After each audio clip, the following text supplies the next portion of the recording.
Olá a todas e a todos, meu nome é Suelen e eu fui convidada pela equipe do Mulheres da Ciência para falar um pouco para vocês sobre a minha trajetória como pesquisadora e também no contexto de ser uma mulher preta na academia. Eu preciso iniciar a minha fala deixando bem claro que é impossível colocar todas as pessoas pretas em uma única caixa. A minha trajetória não é igual à trajetória da maioria das mulheres pretas no nosso país. Mas é a minha responsabilidade utilizar este espaço de fala para tentar representá-las da melhor maneira possível. Eu diria que a minha vida científica só pôde existir graças à minha mãe.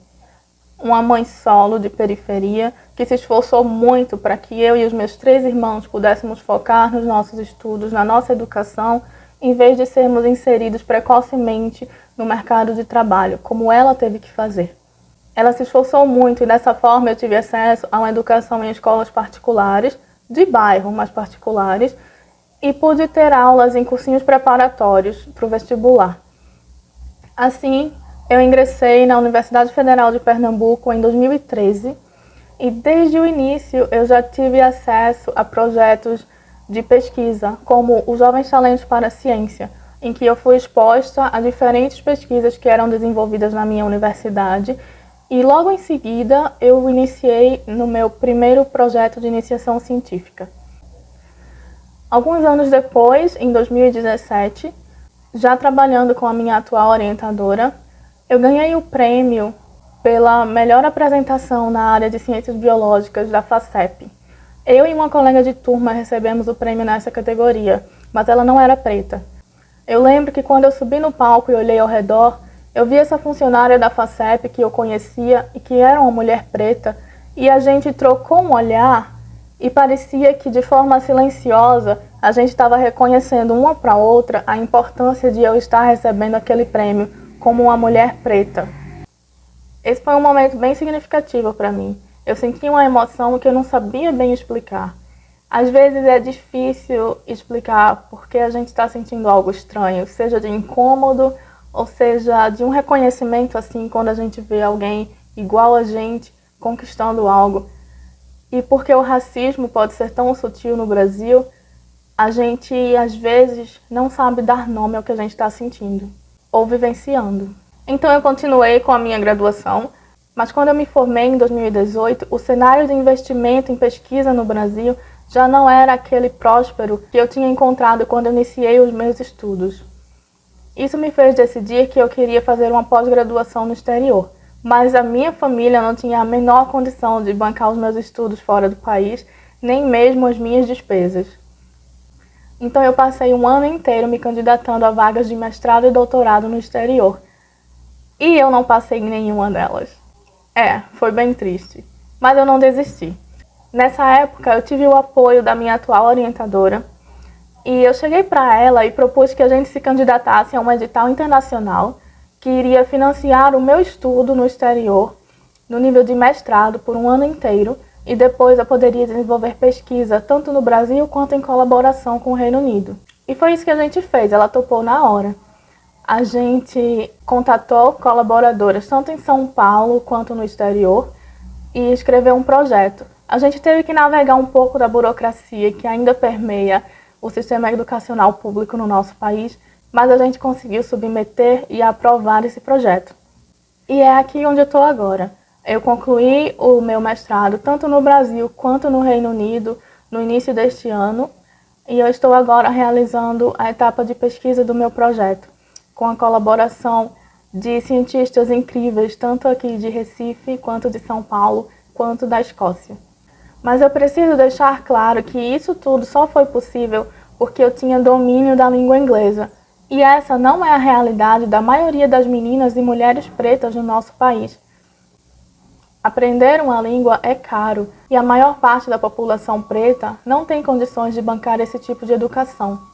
Falando um pouco da minha experiência no exterior, no contexto de ser uma mulher preta, eu achei curioso que quando eu estava na Escócia, foi a primeira vez em que eu estava na sala de aula e eu percebi que a maioria das pessoas na minha turma não era branca e cerca de 1/3 delas era preta.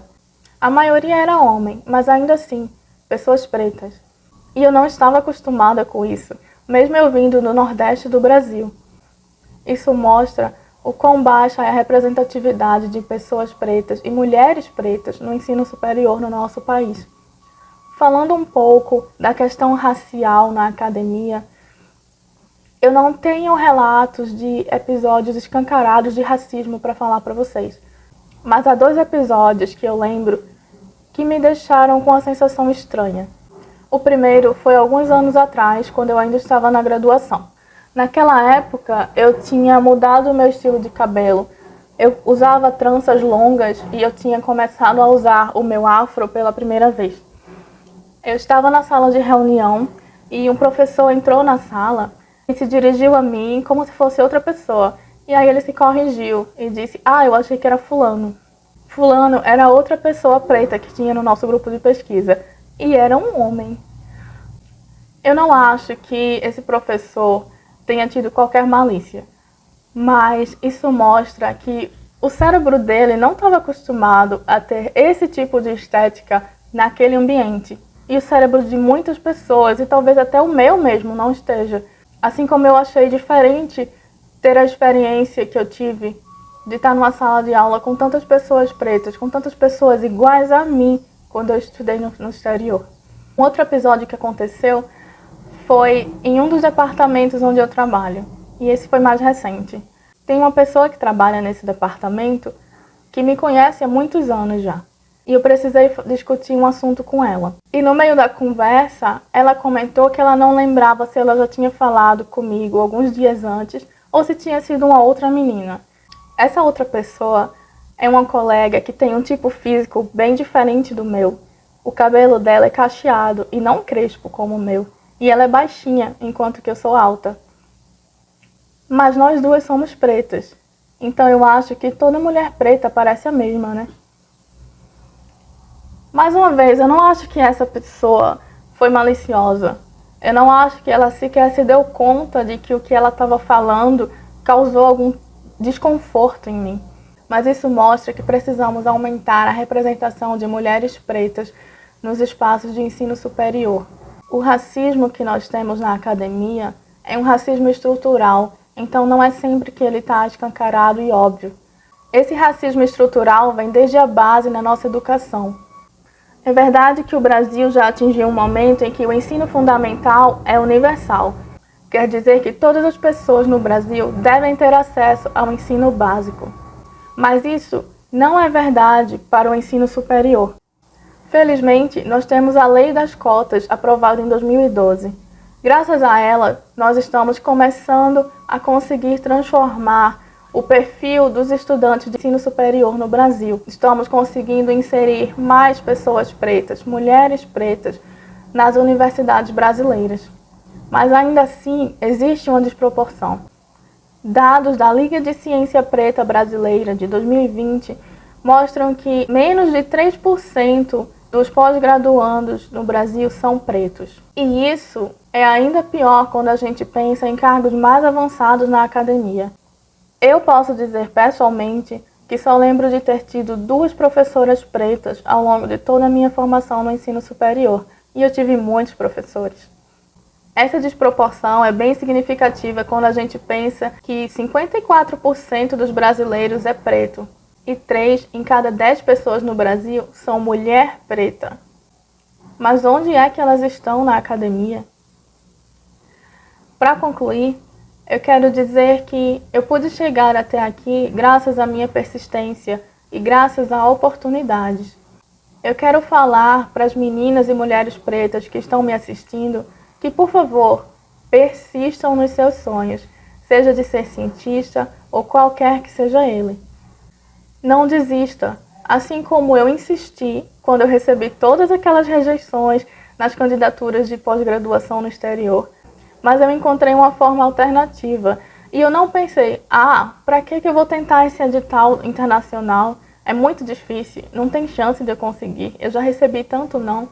Persistam. A sociedade já limita muito a gente. Então, vamos incentivar umas às outras.